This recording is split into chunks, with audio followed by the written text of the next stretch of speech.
The recent Limuru chaos involving former Deputy President Rigathi Gachagua was not only instructive, but indeed it is scary. Why? Because we have crossed a line. You know, when you cross a line, usually it is too late to go back. And therefore, as a country, we have crossed a very dangerous line. And as of now, the future of the motherland is at stake. Now, I'm not exaggerating. I am not saying something that is not real. I am certain that all the Kenyans know exactly what I'm talking about. But let us start this story at the very beginning, because there is a lot to analyze.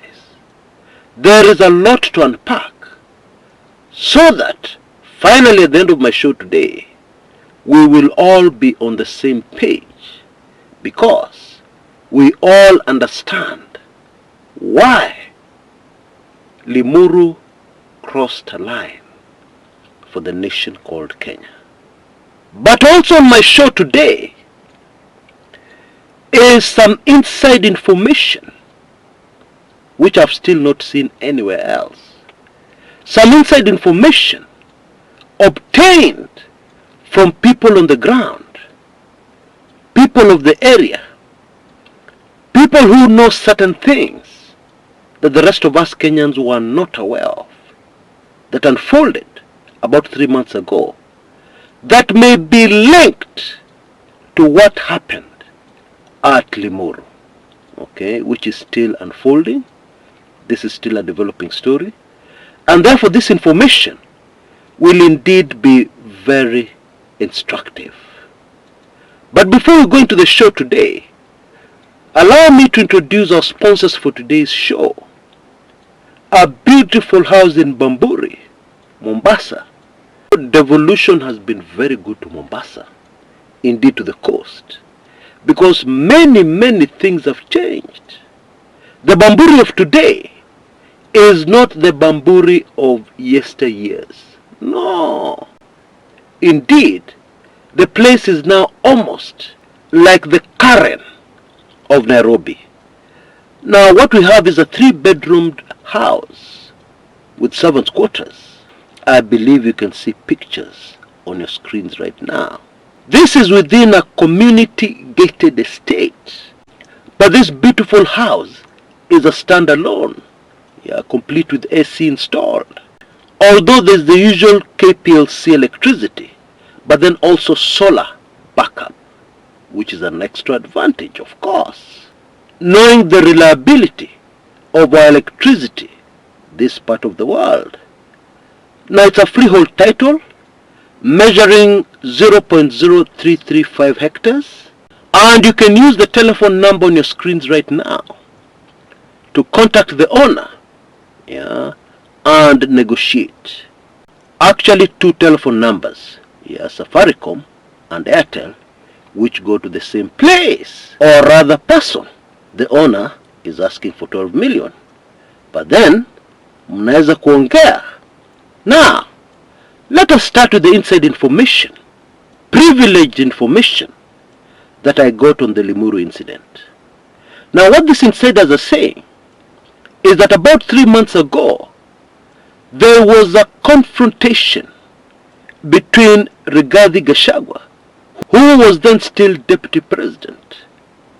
There was a very serious confrontation between Gachagua and the current Member of Parliament, John Kiragu. Now one of the aides of the Member of Parliament ended up bearing the brunt of this confrontation. And it is said that Gachagua's security worked on this man, wakamfinya pale mahali. And it was so serious that he spent 2 days on a drip in hospital, completely unconscious. Fortunately recovered, but then according to these sources, this aide of the current MP was very eager to get a chance to revenge, to hit back. And so, according to these sources, he was the main person responsible for what we saw yesterday, what indeed shocked the nation. They say he fully engineered what happened. Now I know this may burst the bubble of most of us. Most of us want the story to be as dramatic as possible. Now unfortunately on this channel, we do not allow the drama being drama to overshadow the facts on the ground. The facts should always be supreme. However, still, after saying all that, it does not matter. Why? Because of the way this government has been behaving badly. The facts on the ground do not matter. If indeed this story from a source is true, if indeed this is what happened, still it does not matter. You know, if you're a person of tabia mbaya, for instance, if you're a thief, and then one day something disappears somewhere, and you're not responsible, people will still not believe that it is not you. Yeah? So this is the same situation here. We know our government. They withdrew Rigathi Gachagua's security. Okay? They have been following him around everywhere he goes. And therefore, in such an environment, when something like this happens, do you think people will want to hear another story? Of course not. Everybody will believe that the government must be behind it. And indeed, I have to admit, we even have telltale signs and what I consider to be circumstantial but very powerful evidence that indeed the state may have been involved. Yeah, that is despite the story I've just told you, yeah, which comes directly from the ground. And of course people on the ground should know, shouldn't they? Consider the following. When the chaos broke out, the former MP of Limuru, Peter Mwadhi, who is a very close supporter of Rigathi Gachagua, like everybody else, was trying to get away. But then he suddenly found that he was blocked by 2 Subaru cars. And then he was abducted. In Kenya, our security forces call that an arrest. Okay? Anyway, he was taken away. Now, consider the following. What this means is that those Subarus were already on location before the chaos started. Okay? And we now know that they were waiting for Bwana Peter Mwadhi. They were waiting to get him. Now, we all know the way these Subaru boys operate. It is highly unlikely that they were going to wait for the funeral to end peacefully and then arrest him in front of all those people or abduct him or whatever. That is very unlikely. And therefore, the most likely thing that happened here is that those people in the Subaru already knew what was going to happen. Before it happened, they knew that there was going to be chaos. Isn't that pretty obvious? Hey, whichever way you want to look at this definitely does not look good for the Ruto regime. Now, super fascinating. What was Bwana Peter Mwadhi saying before the chaos started?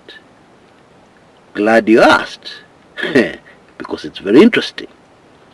Bwana Mwadhi had just said that it was okay for Deputy President Rigathi Gachagua to address mourners in mother tongue, in the Kikuyu language. Why?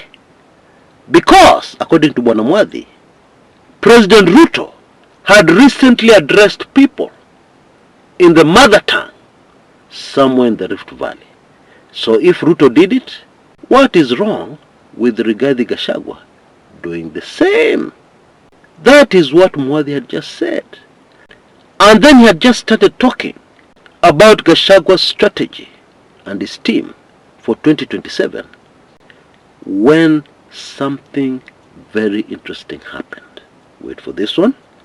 Somebody switched off the sound system. Now that one, wasn't that a signal?